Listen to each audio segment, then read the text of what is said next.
एक कहानी और हम कहने जा रहे हैं। अगर कुछ भूल चूक हो तो हमें माफ करना। और जैसा माता के दिन चल रहे थे, दो बेटे, उनकी दो बहुएं थी और एक उसकी माँ थी। तो वह सास जो उन बहुओं को बहुत परेशान करती और खाना टाइम से नहीं देती, बहुत ज़्यादा परेशान करती और पूरा दिन उनको खेतों में काम करवाती।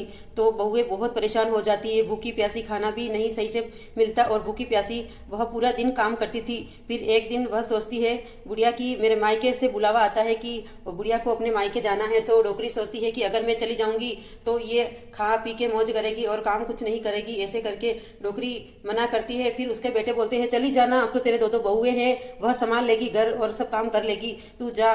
उसके फिर वो बहुत परेशान होती है। डोकरी सोचती है मन में कि जितने भी गेहूं और घी सब है उनको अच्छे से कोटे में भर के जाती है और ऊपर लिपा पोती करके जाती है। तो कैसे बहू है कोई हाथ न लगाए, इसी तरह पूरी पैकिंग करके जाती है उसका। फिर वो चली जाती है वहां से वो सब करके।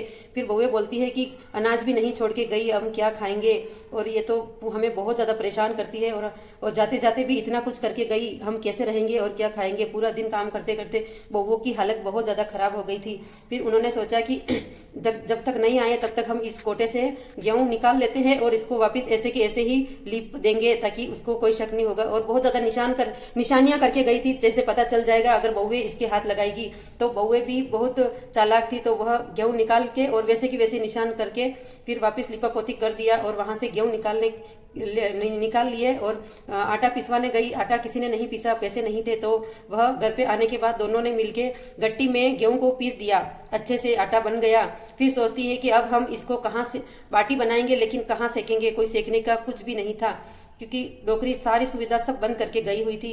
तो वह सोचती है कि शमशान की तरफ देखती है तो वहां से कोई आदमी को जला के जा रहे हैं। वहां से जो जो खीरे अंगीर वो लकड़ी के जो खीरे बचे थे राख के मुर्दे के, तो वहां जाके वो बाटियां बना के सेक कर आती है। फिर सोचती है कि बाटी बन गई, अब हम इसको घी कहाँ से लाएं। तो फिर सोचती है कहाँ है घी। फिर एक मंदिर में जाती है, वहां गणेश जी की ड्यूटी में घी होता है और सारे गांव वाले वहां गणेश जी को घी चढ़ा के जाते हैं। फिर वह सोचती है छुपा के गणेश जी की वहां से घी बाटिया को चौपड़ लिया, अच्छे से घी में मिक्स कर दिया, गणेश जी की ड्यूटी से घी निकाल लिया और बहुत बाटी चौपड़ लिया। फिर अच्छे से खाया। इतने में सांस आ गई और बोल चिल्लाने लगी काम धाम और बहुत परेशान करने लगी, काम करवाने लगी। इतने में गणेश जी की मंदिर से खबर आई कि गणेश जी ने दाता अंगली दे दी है और किसी से कोई पूजा नहीं कर पा रहे हैं। फिर पूरे गांव वाले परेशान हो गए हैं कि हम ऐसा क्या भूल चूक हो गई गणपति बाबा के मंदिर में जो गणेश जी ने दाता अंगली दे दी।